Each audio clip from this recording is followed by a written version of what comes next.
Canto XXV del Purgatorio de Dante. Era la hora en que no debía demorarse nuestra subida, pues el sol había dejado el círculo meridional al toro y la noche al escorpión. Así que como hombre que no se detiene sino que sigue su camino, a pesar de lo que se encuentre, si le estimula el aguijón de la necesidad, de igual suerte entramos nosotros por la abertura del peñasco, uno delante de otro, tomando la escalera que por su angostura obliga a separarse a los que la ascienden. Y como la joven cigüeña que extiende sus alas deseosa de volar, y no atreviéndose a abandonar el nido las pliega nuevamente, lo mismo hacía yo, llevado de un ardiente deseo de preguntar, que se inflamaba y se extinguía, hasta que llegué a hacer el ademán del que se prepara a hablar. A pesar de lo rápido de nuestra marcha, mi dulce padre no dejó de decirme: «Dispara el arco de tu palabra, que tienes tendido hasta el hierro». Entonces abrí la boca con seguridad y empecé a decir: «¿Cómo es posible enflaquecer donde no hay necesidad de alimentarse? Si te acordarás de cómo se consumió Meleagro al consumirse un tizón», respondió, «no te sería ahora tan difícil comprender esto, y si considerases cómo se agita la imagen del cuerpo humano, al agitarse este mismo cuerpo, lo que ahora ves duro te parecería blando, pero para que quede satisfecho tu deseo, ahí tienes a Astacio, a quien llamo y suplico sea el médico de sus heridas». «Si disipo las tinieblas que rodean estas cosas secretas y eternas», respondió Eustacio, «allí donde estás, sírvame de disculpa el no poder negarme a ello». Después continuó: «Hijo mío, si tu mente recibe y guarda mis palabras, te darán la luz que deseas sobre el punto de que hablas. La sangre más pura que no absorben nunca las alteradas venas y que queda como el residuo de los alimentos que se quitan de la mesa, adquiere en el corazón una virtud a propósito para reproducir los miembros humanos como aquella que va por las venas a transformarse en dichos miembros. Más bien digerida desciende a una parte que es mejor callar que nombrar, y allí germina después sobre la sangre de otro en el vaso natural. Una y otra sustancia se mezclan, aquella dispuesta a recibir la impresión, esta a producir por efecto de la perfección del sitio de donde recibe dicha impresión. Una vez que se ha unido la sangre viril a la otra, empieza desde luego a operar, coagulando primero y después vivificando lo que con su naturaleza ha formado. Convertida ya en alma la virtud activa como una planta, pero con la diferencia de que ésta sigue su camino mientras que la otra ha llegado ya a la orilla, obra después de tal modo que se agita y siente como una esponja, y enseguida emprende la organización de las potencias de que es el germen. Hijo mío, la virtud que procede del corazón del Padre y de la que la naturaleza hace derivar todos los miembros, tan pronto se ensancha como se dilata, pero no puedes comprender aún cómo el hombre de animal pasa a ser racional, pues este punto es tal que uno más sabio que tú incurrió con su doctrina en el error de separar del alma la posible inteligencia, porque no vio que ésta, para comprender, hiciese uso de algún órgano corporal. Abre tu corazón a la verdad que te presento y sabe que en cuanto el articular del cerebro del feto es perfecto, el primer motor se dirige placentero hacia aquella obra maestra de la naturaleza y le infunde un nuevo espíritu lleno de virtud que atrae a su sustancia lo que allí encuentra de activo y se convierte en una alma sola que vive y siente y gira sobre sí misma. A fin de que te causen menos admiración mis palabras, considera el calor del sol, que se transforma en vino si se une al humor que sale de la viña. Cuando la quesis no tiene ya lino, el alma se separa del cuerpo llevándose consigo, encerradas en su virtud, todas sus potencias divinas y humanas. Las otras quedan como mudas, pero la memoria, la inteligencia, la voluntad, son en su acción mucho más sutiles que antes. El alma separada del cuerpo llega maravillosamente por sí misma a una de las orillas, donde conoce el camino que le está reservado. En cuanto se encuentra circunscrita en él, la virtud informativa irradia en torno del mismo modo que cuando vivía en sus miembros, y como el aire, cuando el tiempo está lluvioso, se presenta adornado de distintos colores por los rayos del sol que en él se reflejan, de igual suerte, el aire de alrededor toma la forma que le imprime virtualmente el alma que está allí detenida. y semejante después a la llama que sigue en todos sus movimientos al fuego, la nueva forma va siguiendo al espíritu. Por fin, como el alma aparece por esta forma, se le llama sombra, organizando enseguida cada uno de sus sentidos hasta el de la vista. En virtud de este cuerpo aéreo hablamos, reímos, derramamos lágrimas y suspiramos, como habrás podido observar por el monte. Según que nuestros deseos y las demás pasiones se vean excitados, la sombra toma diferentes figuras. Tal es la causa de lo que te admira. Habíamos llegado ya al círculo de la última tortura y dirigidonos hacia la derecha, cuando llamó nuestra atención otro cuidado.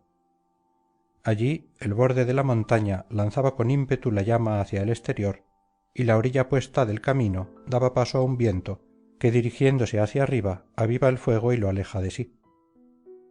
Por esta razón nos era preciso caminar de uno en uno por el lado descubierto del camino, de modo que si por una parte me causaba temor el fuego, por otra me lo causaba el despeñarme. Mi guía decía: por estos sitios es preciso enfrenar los ojos, porque con poco basta para equivocarse. Summae Deus clementiae. Oí entonces cantar, en medio de aquel gran ardor, lo que excitó en mí un deseo no menos ardiente de volverme, y vi a varios espíritus andando por la llama, y continué mirándolos, si bien de cuando en cuando fijaba la vista en mis pasos. Después de la última estrofa de este himno decían en alta voz: Virum non cognosco, y después volvían a entonar aquel en voz baja. Terminado nuevamente gritaban: Diana se quedó en el bosque y arrojó de él a Helice, que había probado el veneno de Venus. Volvían enseguida a su canto y citaban después ejemplos de mujeres y maridos que fueron castos según lo ordenan la virtud y el matrimonio. Esto, según creo, les basta por todo el tiempo que el fuego les quema. Por medio de tal cuidado y de tal pasto es preciso que se cicatrice su herida, la última del purgatorio. Fin del canto 25 del Purgatorio. Canto 26 del Purgatorio de Dante. Mientras que uno tras otro íbamos por el borde del camino, el buen maestro decía muchas veces: Mira y ten cuidado, pues ya estás advertido. Daba en mi hombro derecho el sol, que irradiando cambiaba en blanco el color azulado del occidente. Con mi sombra hacía parecer más roja la llama, y ante tal indicio vi muchas almas que al andar parecían muy preocupadas. Con este motivo se pusieron a hablar de mí y empezaron a decir: parece que éste no tenga un cuerpo ficticio. Después se cercioraron aproximándose a mí cuanto podían, pero siempre con el cuidado de no salir de donde no ardieran. Oh tú que vas en pos de los otros, no por ser el más lento, sino quizá por respeto, respóndeme a mí, a quien abrasan la sed y el fuego. No necesito solamente yo tu respuesta, sino todos estos que tienen mayor sed que deseo de agua fría los pueblos de la Etiopía y de la India. Dinos cómo es que formas con tu cuerpo un muro que se antepone al sol, como si no hubieras caído aún en las redes de la muerte. Así me hablaba una de aquellas sombras, y yo me habría explicado si no hubiera atraído mi atención otra novedad que apareció entonces. Por el centro del camino inflamado venía otra multitud de almas con el rostro vuelto hacia las primeras, lo cual me hizo contemplarlas asombrado. Por todas partes vi apresurarse a las sombras y lanzarse una en brazos de otra, sin detenerse y contentándose con tan breve abrazo. Semejantes a las hormigas que en medio de las largas hileras que forman van a encontrarse cara a cara, quizá para conocer su camino o su botín. Una vez terminada tan placentera acogida, y antes de fijar el primer paso, todas se ponían a gritar con todas sus fuerzas, las recién llegadas: «Sodoma y Gomorra», y las otras: «En la vaca entró Pasífae porque el toro acudiera a su lujuria». Después, como grullas, que en parte dirigiesen su vuelo hacia los montes rifeos y en parte hacia las ardientes arenas, aquellos ahumados por el hielo y éstas por el sol, así se alejaba una parte de aquellas almas acercándose la otra, volviendo a entonar entre lágrimas sus primeros cantos y a decir a gritos lo que más necesitan. como anteriormente se aproximaron a mí las mismas almas que me habían preguntado, atentas y prontas a escucharme. Yo, que 2 veces había visto su deseo, empecé a decir: oh almas seguras de llegar algún día al estado de paz, mis miembros no han quedado allá verdes ni maduros, sino que están aquí conmigo, con su sangre y con sus coyunturas. Voy por aquí arriba a fin de no ser ya más ciego. Sobre nosotros existe una mujer que nos alcanza esta gracia, por la cual llevo por vuestro mundo mi cuerpo mortal. Pero decidme, así se logre en breve vuestro mayor deseo, y ojalá os acoja el cielo, que está lleno de amor y se extiende más anchuroso. Decidme, a fin de que yo pueda ponerlo por escrito, quiénes sois y quién es aquella turba que viene en pos de vosotros. No de otra suerte se turba el estúpido montañés en medio de su mudo asombro, cuando grosero y salvaje entra en una ciudad, como pareció turbarse cada una de aquellas sombras, pero repuestas de su estupor, el cual se calma pronto en los corazones elevados, empezó a decirme la que anteriormente me había preguntado. Dichoso tú, que por nuestros pasos adquieres experiencia para vivir mejor. Las almas que no vienen con nosotros cometieron el pecado por el que César, en medio de su triunfo, oyó que se burlaban de él y le llamaban reina. Se alejan gritando «Sodoma», dirigiéndose los reproches que has oído, añadiendo al fuego que les abrasa el que les produce su vergüenza.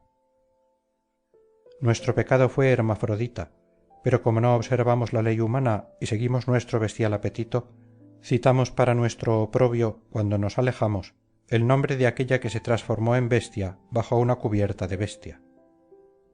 Ya conoces nuestras acciones y el delito que cometimos. Si por nuestros nombres quieres conocer quiénes somos, ni sabré decírtelos, ni tengo tiempo para ello. Satisfaré, sin embargo, tu deseo diciéndote el mío. Yo soy Guido Guinicelli, y ya me purifico por haberme arrepentido antes de mi última hora. Como los 2 hijos de Licurgo acudieron a socorrer a su madre a consecuencia de la tristeza de aquél, tal hice yo, pero no con tanta presteza cuando oí nombrarse a sí mismo a mi padre y al de otros muchos mejores que yo, que han escrito rimas de amor dulces y graciosas, y sin oír ni hablar caminé por largo tiempo pensativo, contemplándole, aunque a causa del fuego no me podía aproximar. Cuando me cansé de mirarle, me ofrecí de todo corazón en su servicio con aquellos juramentos que hacen creer en las promesas. Me contestó: me dejas por lo que oigo una huella tan profunda y clara que el leteo no puede borrarla ni oscurecerla. Pero si tus palabras han jurado la verdad, dime por qué razón manifiestas que me quieres en tus frases y en tus palabras. Le contesté: vuestras dulces rimas harán preciosos los manuscritos que las contienen, tanto como dure el lenguaje moderno. Oh hermano, replicó, ese que te señalo con el dedo, e indicó un espíritu que iba delante de él, fue el mejor obrero de su lengua materna. Sobrepujó a todos en sus versos amorosos y en la prosa de sus narraciones, y dejó hablar a los necios que creen que el lemosín es mejor que él, que vuelven la cabeza hacia el ruido más bien que hacia la verdad, y detienen así su opinión antes de dar oídos al arte o a la razón. Así obraron muchos de los antiguos con respecto a Gitone, colocándole, merced a sus gritos, en el primer lugar, hasta que lo ha vencido la verdad con los méritos adquiridos por otras personas. Ahora, si tienes el alto privilegio de poder penetrar en el claustro en el que Cristo es abad del colegio, dile por mí del Padre nuestro todo lo que necesitamos nosotros los habitantes del purgatorio para que no podamos pesar más. Luego, tal vez para hacer sitio a otro que venía en pos de él, desapareció entre el fuego como desaparece el pez en el fondo del agua. Yo me adelanté un poco hacia el que me había designado y le dije que mi deseo preparaba a su nombre una grata acogida. Él empezó a decir donosamente: «Tan m'abellis vostre cortés desmán, que eu no me puosc nin voil a vos cobrire. Je suis Arnaud, que plor e vai cantant. Consirós vei la passada follor, e vei jautzen lo joi que esper demán. Ara vos prec per aquell ja valor, que us guida al som sens fren e sens calina, so venya vos a temprar ma dolor». después se ocultó en el fuego que les purifica. Fin del canto XXVI del Purgatorio. Canto XXVII del Purgatorio de Dante. El sol estaba ya en aquel punto desde donde lanza sus primeros rayos sobre la ciudad en que se derramó la sangre de su hacedor. El Ebro caía bajo el alto signo de Libra y las ondas del Ganges estaban arrastradas por el ardor del mediodía, por lo cual iba a desaparecer el día, cuando se nos apareció placentero el ángel de Dios, que apartado de la llama se puso en la orilla a cantar Beati mundo corde, en voz bastante más viva que la nuestra. Después dijo: no se sigue adelante, almas santas, si el fuego no os muerde antes. Entrad en él y no os hagáis sordas al cántico que llegará hasta vosotras. Así habló cuando estuvimos cerca de él, por lo que me quedé al oírle como aquel a quien arrojan en la fosa. Elevé mis manos entrelazadas mirando al fuego, y se representaron vivamente en mi imaginación los cuerpos humanos que había visto arder. Mis buenos guías se volvieron hacia mí, y Virgilio me dijo: hijo mío, aquí puedes encontrar un tormento, pero no la muerte. Acuérdate, acuérdate. Y si te guié sano y salvo sobre Gerión, ¿qué haré ahora que estoy más cerca de Dios? Ten por cierto que aunque estuvieras 1000 años en medio de esa llama, no perderías un solo cabello, y si acaso crees que te engaño, ponte cerca de ella, y como prueba aproxima con tus manos al fuego la orla de tu ropa. Depón, pues, depón todo temor, vuélvete hacia aquí y ven por demás seguro. Yo, sin embargo, permanecía inmóvil, a pesar de mi conciencia. Cuando vio que me quedaba quieto y obstinado, repuso algo turbado: hijo mío, repara en que entre Beatriz y tú sólo existe ese obstáculo. Así como al oír el nombre de Tisbe, Piramo cercano a la muerte abrió los ojos y la contempló bajo la morera que desde entonces echó frutos encarnados, así yo, venciendo mi obstinación, me dirigí hacia mi sabio guía al oír el nombre de que siempre está ocupada mi mente. Entonces él sacudió la cabeza y dijo: ¿cómo? ¿Queremos permanecer aquí? Y sonrió como se sonríe al niño a quien se conquista con una fruta. Después se metió en el fuego delante de mí, rogando que viniese detrás a Estacio, que durante todo el camino se había interpuesto entre ambos. Cuando estuve dentro me hubiera arrojado de buen grado para refrescarme en medio del vidrio ardiente, tan desmesurado era el calor que allí se sentía. Mi dulce padre, para animarme, me iba hablando de Beatriz, diciendo: paréceme ver ya a sus ojos. Nos guiaba una voz que cantaba más allá, y nosotros, atentos solamente a ella, salimos del fuego por donde debía subirse. Venite benedicti patris mei se oía en medio de un resplandor tal que me ofuscó y no lo pude mirar. El sol se va, añadió, y viene la noche. No os detengáis, sino acelerad el paso, mientras que el horizonte no se oscurezca. El sendero subía recto a través de la peña hacia el oriente, y yo interrumpía delante de mí los rayos del sol, que ya se mostraba fatigado. Habíamos subido pocos escalones cuando mis sabios guías y yo nos apercibimos por mi sombra que se desvanecía de que tras nosotros se ocultaba el sol, y antes de que en toda su inmensa extensión tomara el horizonte el mismo aspecto y de que la noche se hubiera esparcido por todas partes, cada uno de nosotros hizo de un escalón su lecho, porque la naturaleza del monte, más bien que nuestro deseo, nos impedía subir.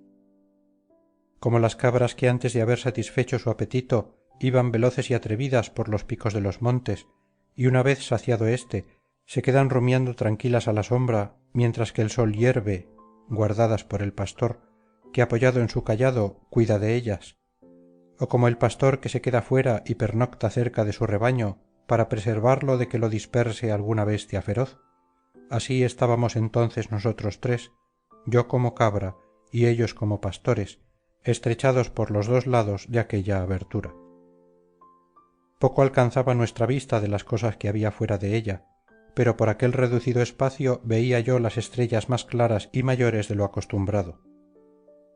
Rumiando de esta suerte y contemplándolas me sorprendió el sueño, el sueño que muchas veces predice lo que ha de sobrevenir.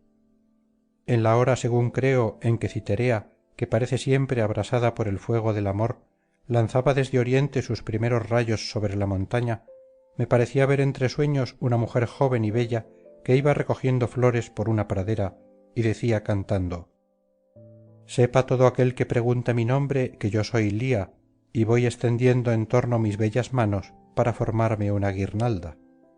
Para agradarme delante del espejo me adorno aquí, pero mi hermana Raquel no se separa jamás del suyo y permanece todo el día sentada ante él. A ella le gusta contemplar sus hermosos ojos, como a mí adornarme con mis propias manos. Ella se satisface con mirar, yo con obrar. Ya ante los esplendores que preceden al día, que son tanto más gratos a los peregrinos cuanto que al volver éstos a su patria les indican que el sitio en que se albergan está menos lejano de ella, huían por todas partes las tinieblas y con ellas mi sueño, por lo que me levanté y vi a mis grandes maestros levantados también. El dulce fruto que por tantas ramas va buscando la solicitud de los mortales calmará hoy tu hambre. Tales fueron las palabras que me dirigió Virgilio, palabras que me causaron un placer como no ha habido obsequio que lo causara nunca. Acrecentóse tanto en mí el deseo de llegar a la cima del monte que a cada paso que daba sentía crecer alas para mi vuelo. Cuando hubimos recorrido toda la escalera y estuvimos en el último escalón, Virgilio fijó en mí sus ojos y dijo: has visto el fuego temporal y el eterno, hijo mío, y has llegado a un sitio donde no puedo ver nada más por mí mismo. Con ingenio y con arte te he conducido hasta aquí. En adelante sírvate de guía tu voluntad. Fuera estás de los caminos escarpados, de las estrechuras. Mira el sol que brilla en tu frente, mira la hierba, las flores, los arbustos que se producen solamente en esa tierra. Mientras que llegan radiantes aquellos hermosos ojos que entre lágrimas me hicieron acudir en tu socorro, puedes sentarte y puedes pasear entre aquellas flores. No esperes ya mis palabras ni mis consejos. Tu albedrío es libre, recto y sano, y sería una falta no obrar según lo que él te dicte. Así pues, ensalzándote sobre ti mismo, te corono y glorifico. Fin del canto 27 del Purgatorio. Canto 28 del Purgatorio de Dante. Deseoso ya de observar en su interior y en su alrededor la divina selva, espesa y viva, que amortiguaba la luz del nuevo día, dejé sin esperar más la orilla yendo lentamente a través del campo por un suelo que por todas partes despedía gratos aromas. Una aura dulce y que no podía cambiar me oreaba la frente con no mayor fuerza que la de un viento suave. Las hojas, prontas a temblar bajo este dulce céfiro, se inclinaban hacia el lado por donde el monte sagrado proyecta su primera sombra, sin separarse no obstante tanto de la línea recta que los pajarillos dejaran por esa causa de practicar sobre sus copas su arte, sino que llenos de alegría y cantando saludaban a las primeras horas del día entre las hojas que mezclaban su murmullo con las armoniosas rimas de aquéllos. Tal es el rumor que de rama en rama se esparce por los pinos en la orilla de Chiasi cuando Eolo deja escapar el siroco. Ya me habían transportado mis lentos pasos al interior de la antigua selva y tanto que no podía ver el sitio por donde había entrado, cuando me vi impedido de poder avanzar por un río que hacia la izquierda hacía doblegarse bajo sus pequeñas linfas a las hierbas que brotaban en sus orillas. Todas las aguas que aquí abajo son más puras parecerían tener alguna mezcla comparadas con aquellas que no ocultan nada, aunque corran oscurecidas bajo una perfecta sombra, que no da paso nunca a los rayos del sol ni de la luna.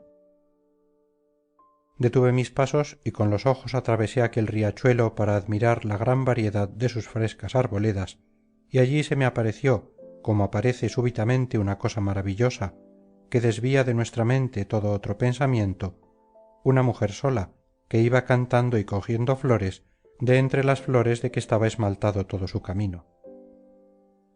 Ah, hermosa dama, que te abrasas a los rayos de amor, si debo dar crédito a las facciones que suelen ser reflejos del corazón, dígnate adelantarte, le dije, hacia este riachuelo lo bastante para que pueda oír qué es lo que cantas.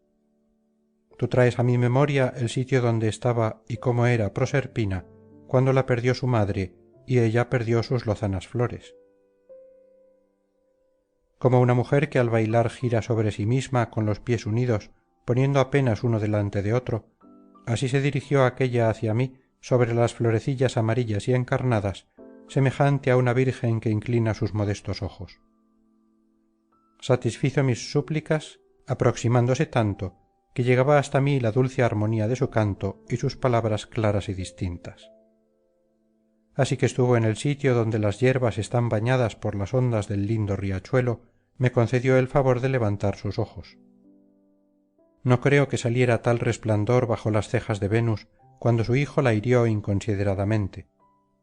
Ella sonreía desde la orilla derecha, cogiendo mientras tanto las flores que aquella dichosa tierra produce sin necesidad de simiente. El río nos separaba a la distancia de 3 pasos, pero el Helesponto, por donde pasó Jerjes, freno que modera aún el orgullo humano, no fue tan odioso a Leandro por el impetuoso movimiento de sus aguas entre Sesto y Abido como lo era para mí por no abrirme paso. «Sois recién llegados», dijo ella, «y quizá porque me sonrío en este sitio escogido por nido para la humana naturaleza, os causo asombro y quizá alguna sospecha, pero el salmo del Ectasti esparce una luz que puede disipar las nubes de vuestro entendimiento.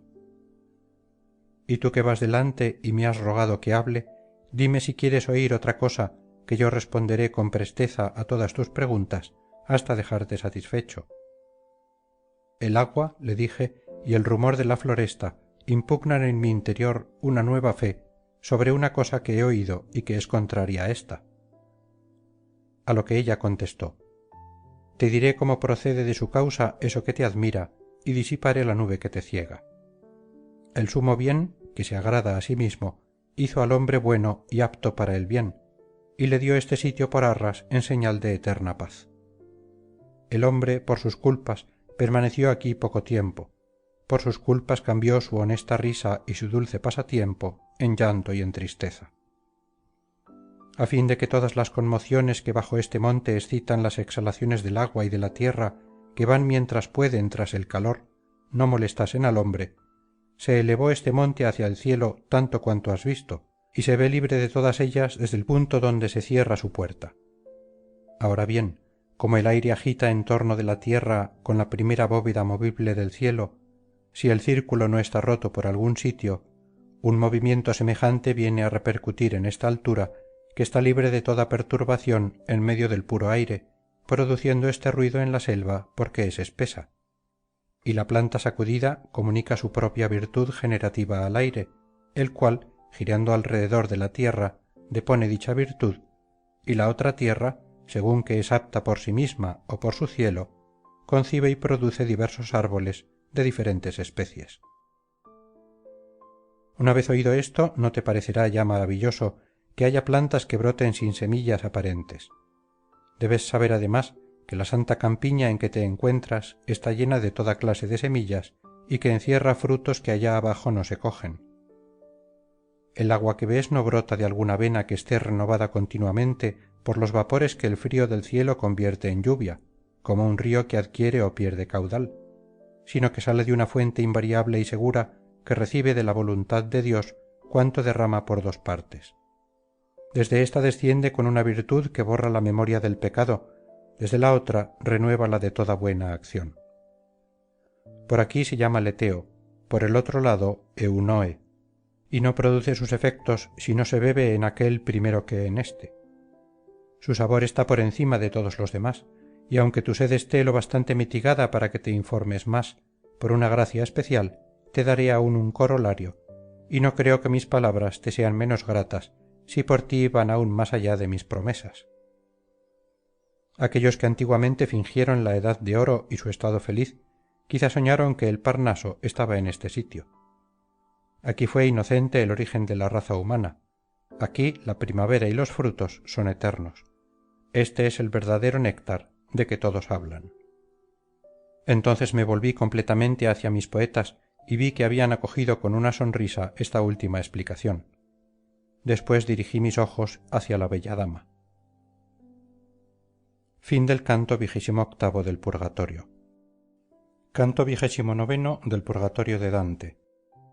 cantando como mujer enamorada y como complemento de sus últimas palabras, entonó Beati quorum tecta sunt peccata, y como ninfas que se van solas por las umbrías selváticas, deseosas unas de huir y otras de ver el sol, se puso en marcha contra el curso del río caminando por la orilla, y yo, poniéndome al igual suyo, seguí sus cortos con mis cortos pasos. Entre los dos no habíamos adelantado aún 100, cuando las orillas, sin dejar de ser equidistantes, presentaron una curva de modo que me volví hacia adelante. No siguió así nuestro camino por mucho tiempo, cuando la dama se volvió enteramente hacia mí, diciendo: «Hermano, mira y escucha». Y he aquí que un súbito resplandor recorrió la gran selva por todas sus partes, tan brillante que dudé si había sido un relámpago. Pero como éste desaparece con la misma celeridad que aparece, y aquel fulgor resplandecía más cuanto más duraba, decía entre mí: «¿Qué será esto?». Circulaba por el luminoso aire una dulce melodía, por lo cual mi buen celo me hizo censurar la ligereza de Eva, pues que allí donde obedecían la tierra y el cielo, aquella mujer sola y que apenas concluía de estar formada, no pudo sufrir el permanecer bajo ningún velo. Cuando se hubiera permanecido resignada bajo él, hubiera yo experimentado más pronto y luego eternamente aquellas inefables delicias.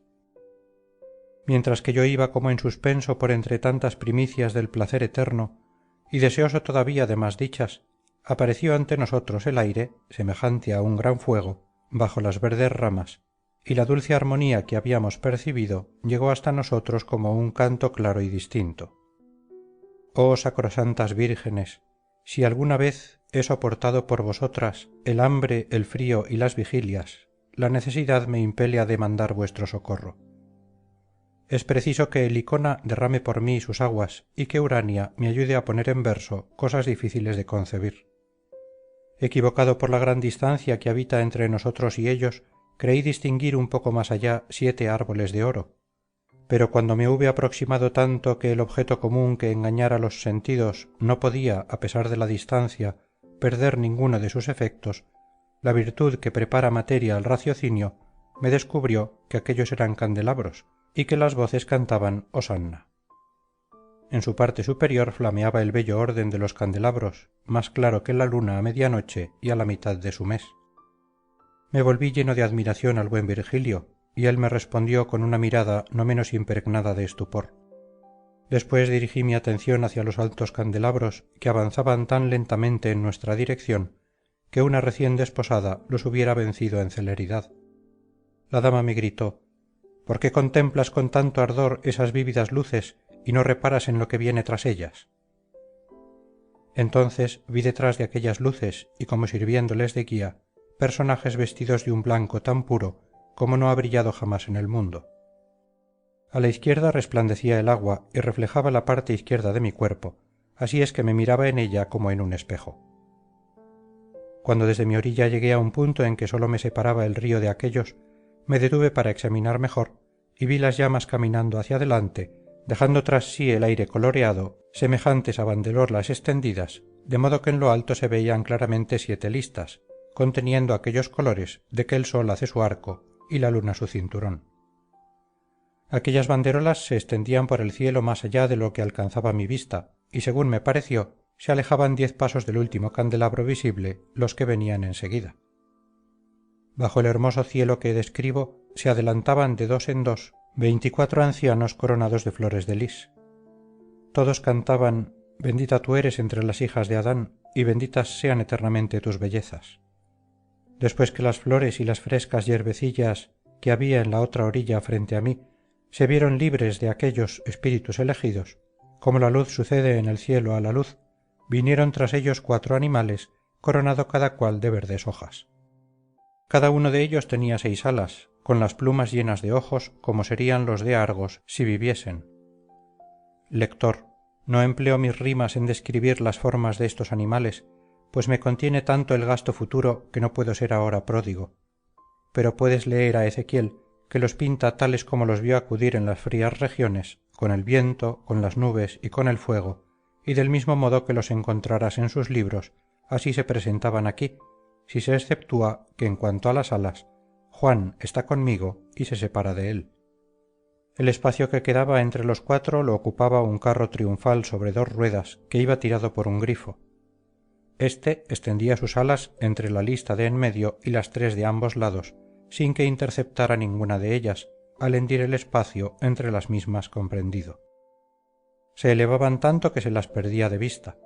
En la parte de su cuerpo que era ave tenía los miembros de oro y los demás blancos manchados de encarnado. Escipión el africano ni aun Augusto hicieron jamás recrearse a Roma en la contemplación de un carro tan bello, y aun comparado con él sería pobre el carro del sol, carro que al desviarse de su camino fue abrasado por los ruegos de la tierra suplicante cuando Júpiter en sus arcanos fue justo. Tres mujeres venían danzando en derredor de la rueda izquierda, una de ellas tan rojiza que apenas se la hubiera distinguido dentro del fuego. La otra era como si su carne y sus huesos hubieran sido de esmeralda. La tercera parecía nieve recién caída. Parecían guiadas tan pronto por la blanca como por la roja, y según el canto de ésta, las demás avanzaban lentas o rápidas. Hacia la izquierda del carro se recreaban otras cuatro vestidas de púrpura, ajustando sus movimientos al de una de ellas que tenía tres ojos en la cabeza. En pos de este coro entrelazado de que me acabo de ocupar, vi dos ancianos con diferentes vestiduras, pero iguales en su actitud, y cada uno venerable y reposado. Uno de ellos parecía ser de los discípulos de aquel gran Hipócrates a quien hizo la naturaleza en favor de los seres animados que le son más queridos. El otro demostraba un cuidado contrario, con una espada reluciente y aguda, y tal que a través del río me causó miedo. Después vi otros cuatro de humilde apariencia, y detrás de todos venía un viejo solo y durmiendo, pero con la faz inspirada. Estos 7 estaban vestidos como los 24 primeros, pero no iban coronados de flores de lis, sino de rosas y de otras flores encarnadas. El que los hubiera visto desde poca distancia hubiera jurado que una llama ardía sobre sus cabezas. Cuando el carro estuvo frente a mí, se oyó un trueno, y aquellos dignos personajes, como si se les hubiera prohibido seguir adelante, se detuvieron allí con los primeros candelabros. Fin del canto 29 del Purgatorio. Canto 30 del Purgatorio de Dante. Cuando se detuvo el septentrión del primer cielo, que no conoció nunca orto ni ocaso, ni otra niebla que el velo que corrió sobre el pecado, y que allí enseñaba a cada cual su deber, como el septentrión más bajo lo enseña al que dirige el timón para llegar al puerto, los veraces personajes que iban entre el grifo y los 7 candelabros se volvieron hacia el carro como hacia el fin de sus deseos, y uno de ellos, como enviado del cielo, exclamó 3 veces cantando: «Veni sponsa del Líbano», y todos los demás cantaron lo mismo después que él. Así como los bienaventurados, cuando llegue la hora del juicio final, se levantarán con presteza de sus tumbas, cantando Aleluya, con su voz recobrada por fin, del mismo modo se elevaron sobre el carro divino, ad vocem tanti senis, 100 ministros y mensajeros de la vida eterna. Todos decían Benedictus qui venis, y después, esparciendo flores por encima y alrededor, añadían Manibus o date lilia plenis. Yo he visto al romper el día la parte oriental toda sonrosada y el resto del cielo adornado de una hermosa serenidad y la faz del sol naciente cubierta de sombras, de suerte que a través de los vapores que amortiguan su claridad podía sostenerla el ojo por largo tiempo. Del mismo modo, a través de una nube de flores que salía de manos angelicales y caía sobre el carro y en torno suyo, coronada de oliva, sobre un velo blanco, se me apareció una dama cubierta de un verde manto y vestida del color de una llama viva. Mi espíritu, que hacía largo tiempo no había experimentado temor ni estupor en su presencia, no podía reconocerla ayudado de los ojos, pero sintió no obstante el gran poder del antiguo amor a causa de la oculta virtud que de ella emanaba. En cuanto la alta virtud que me había avasallado antes de que yo saliera de la infancia hirió mis ojos, me volví hacia la izquierda con el mismo respeto con que corre el niño hacia su madre cuando tiene miedo o cuando está afligido, para decir a Virgilio: «No ha quedado en mi cuerpo una sola gota de sangre que no tiemble, reconozco las señales de mi antigua llama». Pero Virgilio nos había privado de él. Virgilio, el dulcísimo padre, Virgilio que me había sido enviado por aquella para mi salvación. Ni aun todo lo que perdió la antigua madre, pudo impedir que mis mejillas enjutas se bañaran en triste llanto. Dante, no llores todavía porque Virgilio se vaya, pues es preciso que llores por otra herida. Como el almirante que va de popa a proa examinando la gente que manda los otros buques y la anima a conducirse bien, del mismo modo sobre el borde izquierdo del carro vi yo, cuando me volví al oír mi nombre que aquí se consigna por necesidad, a la dama que se me apareció anteriormente velada por los halagos angelicales, dirigiendo sus ojos hacia mí por esta parte del río. Aunque el velo que descendía de su cabeza, rodeado de las hojas de Minerva, no permitiese que se distinguieran sus facciones, con su actitud regia y desdeñosa continuó de esta suerte, como aquel que al hablar reserva las palabras más calurosas para lo último. Mírame bien, soy en efecto Beatriz. ¿Cómo te has dignado subir a este monte? ¿No sabías que el hombre es aquí dichoso? Mis ojos se inclinaron hacia las limpias ondas, pero viéndome reflejado en ellas los dirigí hacia la hierba, tanta fue la vergüenza que abatió mi frente. Como una madre parece terrible a su hijo, así me pareció Beatriz, porque percibí el amargo sabor de su acerba piedad. Ella guardó silencio y los ángeles cantaron de improviso In te Domine speravi, pero no pasaron de pedes meos. Como la nieve se congela y se endurece entre los abetos y pinos que existen en los montes que forman la espalda de la Italia, al soplo de los vientos de la Esclavonia, y después, licuada, penetra en sí misma en cuanto le envía su aliento la tierra que carece de sombra, semejante a la antorcha que se derrite al fuego, así me quedé sin lágrimas ni suspiros ante el canto de aquellas cuyas notas responden siempre a las notas de las esferas celestiales. Pero cuando comprendí por aquel dulce salmo que me compadecían más que si hubieran dicho «Mujer, ¿por qué así le maltratas?», el hielo que se había endurecido en mi corazón se convirtió en suspiros y lágrimas, y con angustia salió del pecho por la boca o por los ojos. Estando ella, sin embargo, inmóvil sobre el extremo izquierdo del carro, dirigió de este modo sus palabras a las compasivas sustancias. Vosotras veláis en el eterno día, de modo que ni la noche ni el sueño os roban ninguno de los pasos que da el siglo en su camino. Así pues, responderé con más cuidado a fin de que me comprenda el que allí llora y experimente un dolor proporcionado a su falta. No solamente por influencia de las grandes esferas que dirigen cada semilla hacia algún fin según la virtud de la estrella que la acompaña, sino por la abundancia de la gracia divina que al descender sobre nuestras almas hace subir tan altos vapores que no puede alcanzarlos nuestra vista, fue tal ese en su edad juvenil, por la virtud que recibió el cielo, que toda costumbre recta hubiera producido en él admirables efectos. Pero el terreno mal sembrado y no cultivado se hace tanto más maligno y más salvaje cuanto mayor vigor terrestre hay en él. Por algún tiempo lo sostuve con mi presencia, mostrándole mis ojos juveniles, y le llevaba conmigo en dirección siempre del camino derecho. Pero tan pronto como estuve en el umbral de segunda edad y cambié de vida, ése se separó de mí y se entregó a otras. Cuando yo subía desde la carne al espíritu y había aumentado mi belleza y mi virtud, fui para él menos querida y menos agradable. Encaminó sus pasos por una vía falsa, siguiendo tras engañosas imágenes del bien que no cumplen totalmente ninguna promesa.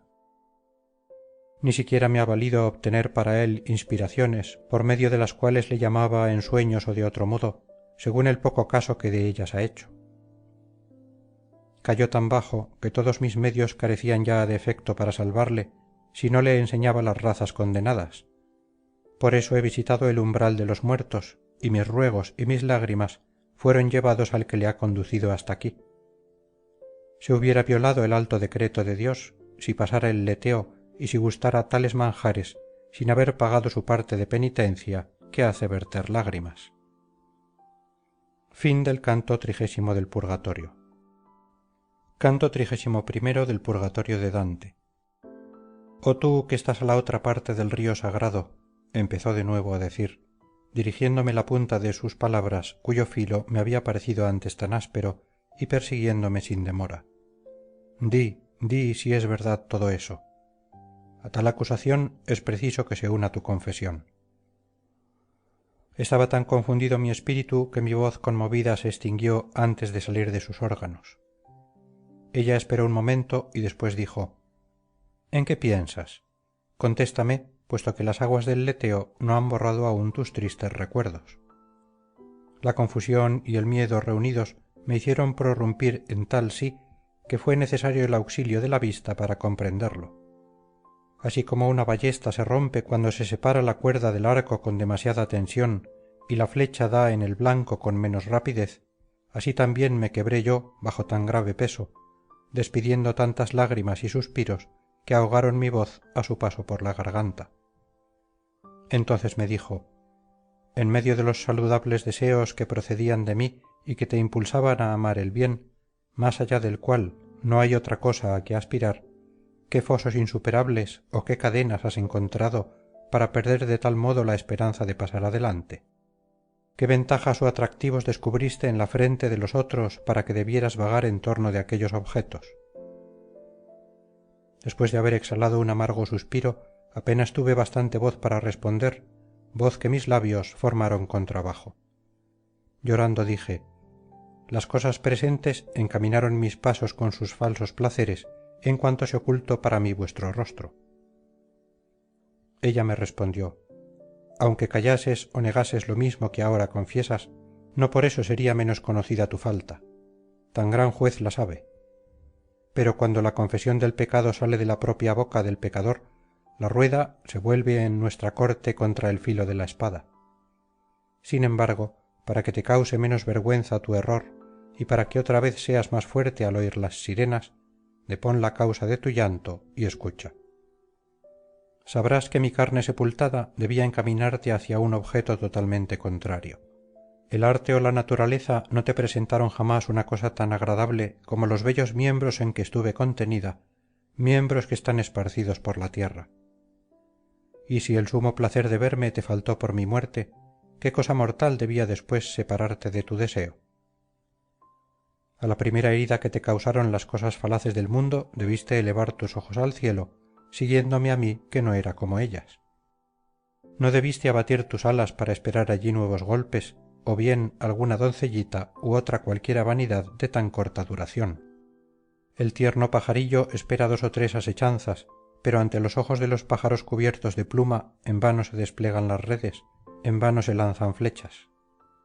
Yo estaba como los niños mudos de vergüenza y con los ojos fijos en el suelo, escuchando de pie, reconociendo sus faltas y arrepentidos.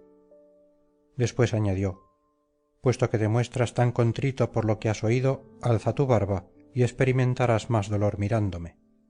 Con menos resistencia se desarraiga la robusta encina, ya al embate de nuestro viento, ya al del viento del país de Jarba, de la que yo empleé en levantar la barba al oír su orden. Y cuando dio el nombre de barba a mi rostro, conocí el veneno que encerraban sus palabras. Por fin, cuando levanté el rostro, mis ojos vieron que las primeras criaturas habían cesado de esparcir flores, y mis miradas, poco seguras aún, vieron a Beatriz vuelta sobre la fiera que es una sola persona con 2 cabezas. Cubierta con su velo y al otro lado de la verde orilla, parecióme que se vencía a sí misma en su primitiva belleza, mucho más de lo que vencía a las demás mujeres cuando vivía en el mundo. La ortiga del arrepentimiento me punzó tanto que de todas las cosas mortales aquella que más me desvió hacia su amor me fue la más odiosa. Semejante arrepentimiento me oprimió el corazón y casi desvanecido, y lo que me sucedió entonces lo sabe aquella que fue la causa de todo. Cuando el corazón me restituyó la facultad de percibir las cosas exteriores, vi sobre mí a la dama que antes había encontrado sola, diciendo: «Sosténme, sosténme». Me había metido en el río hasta la garganta e impeliéndome tras ella iba caminando sobre el agua ligera como una navecilla. Cuando estuvo cerca de la dichosa orilla oí tan dulcemente aspergesme que no sólo no lo sabría escribir, sino ni aun recordarlo. La hermosa dama abrió sus brazos, los pasó alrededor de mi cabeza y me sumergió donde debía yo beber el agua. Después me sacó fuera y mojado como estaba me ofreció a las 4 bellas bailarinas, cada una de las cuales extendió sobre mí su brazo. Aquí somos ninfas y en el cielo estrellas. Antes de que Beatriz descendiese al mundo fuimos designadas como siervas suyas, te conduciremos ante sus ojos, pero las otras tres que allí están y que tienen la vista más penetrante aguzarán la tuya en la doble luz que está dentro de ellos. Así me dijeron cantando, y después me llevaron al pecho del grifo, en donde estaba Beatriz vuelta hacia nosotros. Enseguida añadieron: no economices tus miradas, te hemos puesto delante de las esmeraldas desde donde amor te ha lanzado sus dardos. 1000 deseos más ardorosos que la llama atrajeron mis ojos hacia aquellos ojos brillantes que estaban fijos sobre el grifo. Como el sol en un espejo, la doble fiera se reflejaba en ellos ya de un modo ya de otro. Piensa, lector, si yo estaría maravillado al ver al grifo permanecer tan inmóvil en sí mismo y transformándose en su imagen reflejada. Mientras que llena de estupor y gozosa mi alma gustaba aquel alimento que satisfaciéndola la hacía más deseosa de él, aquellas tres que demostraban en su actitud ser de un rango más elevado se adelantaron, cantando, a sus otras 4 angélicas compañeras. Vuelve, Beatriz, vuelve tus ojos santos, tal era su canción, hacia tu fiel, que ha dado tantos pasos para verte. Por gracia, haznos la gracia de descubrirle tu faz, de modo que contemple la nueva belleza que le ocultas. Oh esplendor de viva luz eterna, ¿quién es el que habiendo palidecido a la sombra del Parnaso o bebido en su cisterna, no tendría la mente ofuscada al intentar presentarte tal cual apareciste allí donde el cielo te circundaba, resonando con su acostumbrada armonía cuando al aire libre te descubriste? Fin del canto 31 del Purgatorio.